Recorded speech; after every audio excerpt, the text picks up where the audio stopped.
These are the 5 most lucrative niches in content creation right now. And this is based on my experience as somebody who coaches content creators and helps them monetize, but also as somebody who has worked in this space for a really long time. And also just by looking at the market and where brands and consumers are spending their money. And before you start to panic and think, oh, my niche isn't on this list, that is fine. Any niche can be lucrative enough if your content is strong enough and if you're tapped into demand. Trust me on this, I work with a lot of creators who are in really obscure niches doing very well from content, so don't panic. First one is lifestyle, and I'm gonna lump fashion and beauty in with this, although I shouldn't really, they're separate categories, but let's just say lifestyle as a broad niche. A lot of people will tell you that influencer culture is dead. It's not. It has just changed and evolved. It's definitely harder to break into this space now, and a lot of the wealth is concentrated at the top, but if you have a really good personal brand or a strong angle to your account, you can do very well in this space. And most of your money is probably going to be made through working with brands, whether it is through UGC, working on partnerships, sponsorships, or any kind of affiliate marketing. The next one is fitness, health, fitness, wellness, any kind of body transformation. This is one that will never die. It is evergreen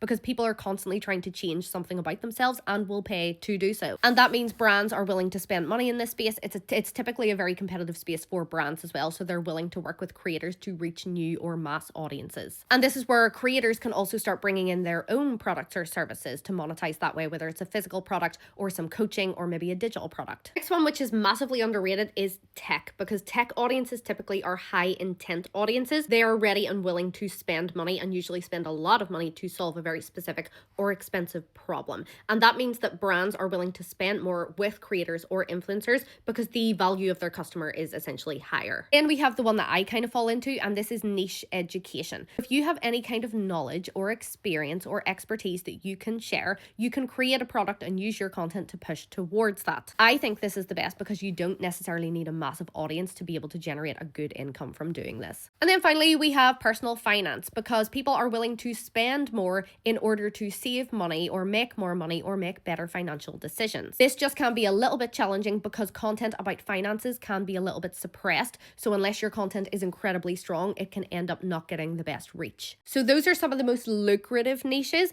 but that doesn't mean they're the easiest because they're also the most competitive. Really, it's not about the niche. It's about how you position yourself inside the niche.